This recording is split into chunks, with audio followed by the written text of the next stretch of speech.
नमस्कार दोस्तों, आज मैं बताता हूँ हुंडई i20 की जो कि 2013 मॉडल है। इसकी सर्दियों में स्टार्टिंग प्रॉब्लम बहुत ज़्यादा थी। तकरीबन मैं 2 साल से परेशान था इस बारे में। मैं बार बार ग्लो प्लग भी डलवा रहा था लेकिन वो बार बार उड़ रहे थे, लेकिन इसका कोई सलूशन नहीं मिल रहा था। मैंने बहुत कुछ ट्राई किया, तो मैं आज आपको बताता हूँ अगर किसी की गाड़ी सर्दियों में स्टार्ट नहीं हो रही है और ग्लो प्लग डलवाने के बाद भी आपको दिक्कत आ रही है तो ये वीडियो आपको ज़रूर देखनी चाहिए और आई एम श्योर इससे आपकी प्रॉब्लम सॉल्व हो जाएगी। तो दोस्तों, मुझे प्रॉब्लम पिछले साल से आ रही थी मेरी गाड़ी i20 में, जो कि 2013 मॉडल है। मैंने इसके कई बार ग्लो प्लग चेंज करवाए लेकिन प्रॉब्लम सॉल्व नहीं हो रही थी।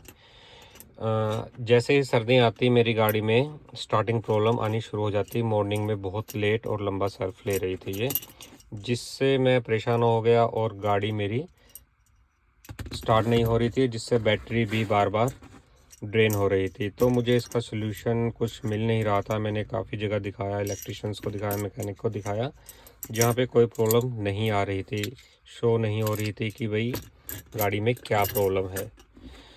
तो चलिए मैं आपको बताता हूँ क्या दिक्कत थी इसमें। बोनट खोल के बताता हूँ आपको। तो दोस्तों, ये हमारा इंजन वे है, बोनट एरिया, और यहाँ पे हमारे ग्लो प्लग लगे होते हैं सारे के सारे, आप देखोगे। और ये कनेक्टर है हमारा जहाँ से करंट पास होता है ग्लो प्लग में। और ये जो हमारा कंपार्टमेंट होता है फ्यूज बॉक्स, जिसे हम मल्टी फ्यूज भी बोलते हैं, ये होता है हमारा, अगर ग्लो प्लग में कोई दिक्कत है तो हमारा फ्यूज उड़ जाता है। और ये होता है हमारा रिले, जिससे हमारा ग्लो प्लग मतलब करंट वगैरह जाता है जो हमारे ग्लो प्लग में, कि कितनी देर कितना करंट हमारे ग्लो प्लग में और कितने वाट का वोल्टेज का जाना चाहिए। तो इसका एक मैंने ये भी चेक करवाया अपना, रिले मेरी उड़ तो नहीं गई है या शॉर्ट तो नहीं हो गई है, लेकिन ये भी ठीक था। लेकिन क्या हुआ मैं दिखाता हूँ आपको। जब मैंने 2-3 साल पहले जब चेंज करवाए थे तो दिक्कत क्या आई थी, जिसके कारण आप देखोगे तो यहाँ पे एक फ्यूज़ भी उड़ गया है।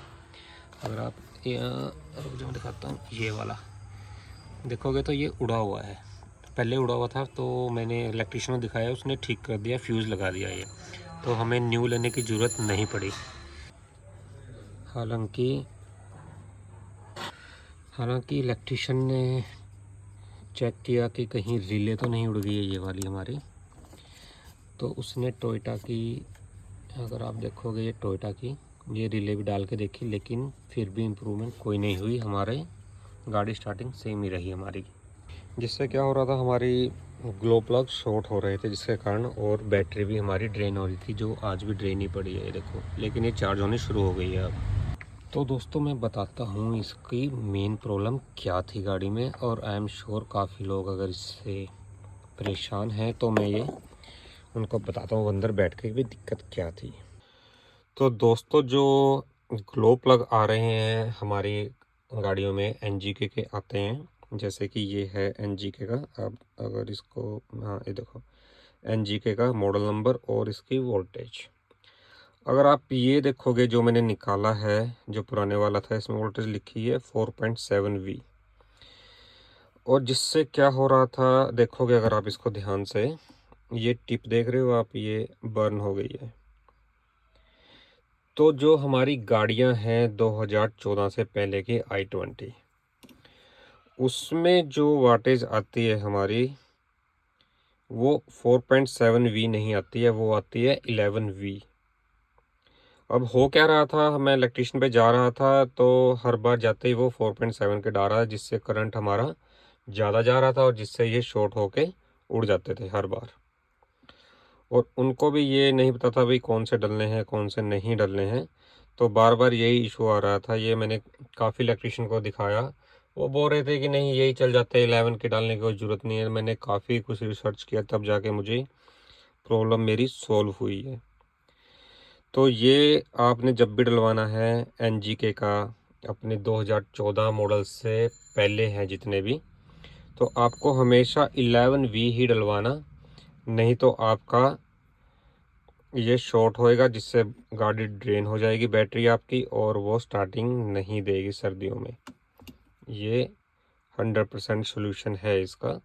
कभी भी अगर आपकी 2014 से बाद की गाड़ियां हैं, उसमें 4.7 ही डलेगा, क्योंकि जो ये प्लग हैं हमारे पुराने वाले, जो 11 वोल्ट वाले हैं, ये हमारे बेस्ड हैं ECM के, सॉरी रिले बेस्ड हैं।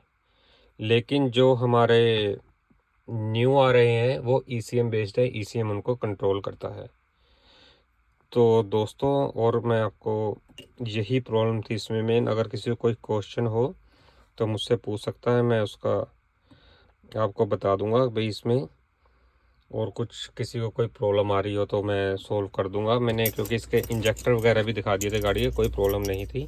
और मैं श्योर भी था कि इंजेक्टर्स की दिक्कत नहीं है, कि स्टार्टिंग सिर्फ सर्दियों में ही क्यों हो रही है। तो दोस्तों बस फ़िलहाल इतना ही। अगर किसी को कोई क्वेश्चन हो तो मुझसे पूछ सकता है कमेंट बॉक्स में। Thank you.